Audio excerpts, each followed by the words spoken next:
Guys, so മക്കളെ നാളെ തൊട്ട് ഒഫീഷ്യലി നമ്മുടെ ലാബ് എക്സാംസ് പബ്ലിക് ആയിട്ട് തുടങ്ങുകയാണല്ലോ. അപ്പോൾ കുറച്ച് കാര്യങ്ങൾ നിങ്ങളടുത്ത് പറയാൻ വേണ്ടിയാണ് വന്നിട്ടുള്ളത്.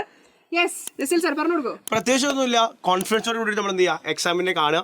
പിന്നെ ടീച്ചേഴ്സുകൾ ഭയങ്കരമായിട്ട് പറഞ്ഞ് പേടിപ്പിച്ചിട്ടൊക്കെ ഉണ്ടാവും, ഞങ്ങൾ അങ്ങനെയാണ് ഇങ്ങനെയാണെന്നൊക്കെ. ഒരു പേടിയും വേണ്ട, എല്ലാവരും ലാബ് എക്സാമിൽ ഇത് നമ്മളൊക്കെ ഇതുപോലെ എക്സാം എഴുതി വന്ന ആളല്ലേ.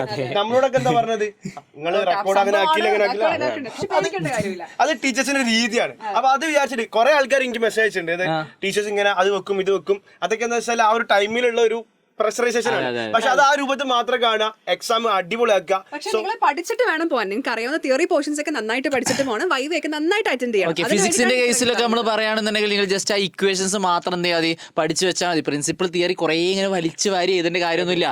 ജസ്റ്റ് ആ ഇക്വേഷൻ തന്നെ അല്ലെങ്കിൽ ടാബുലാർ കോളം ഇക്വേഷൻ എന്താ നോക്കിയിട്ട് അതിലേക്ക് വേണ്ട ടാബുലാർ കോളം നിങ്ങൾ എന്ത് ചെയ്യുക, വരയ്ക്കുക. മറ്റുള്ളത് അതേപോലെ തന്നെ എഴുതണം എന്നുള്ളത് ഒരു നിർബന്ധമുള്ള കാര്യമല്ല കേട്ടോ. ഓക്കെ അല്ലേ? അപ്പോൾ വളരെ സിമ്പിൾ ആയിട്ട് തന്നെ അല്ലെങ്കിൽ ഫുൾ മാർക്ക് തന്നെ എല്ലാവർക്കും എന്ത് ചെയ്യാൻ പറ്റും, നേടാൻ പറ്റും എന്നുള്ളത് ഷുവറാണ്. ഒരു പേടിയും പേടിക്കേണ്ട, ഫുൾ കോൺഫിഡൻസോടെ അടിപൊളിയായിട്ട് നമ്മൾ എന്ത് ചെയ്യുക, നാളത്തെ ലാബ് എക്സാം ഉഷാറായിട്ട് ചെയ്താൽ കേട്ടോ. ഓക്കെ അല്ലേ?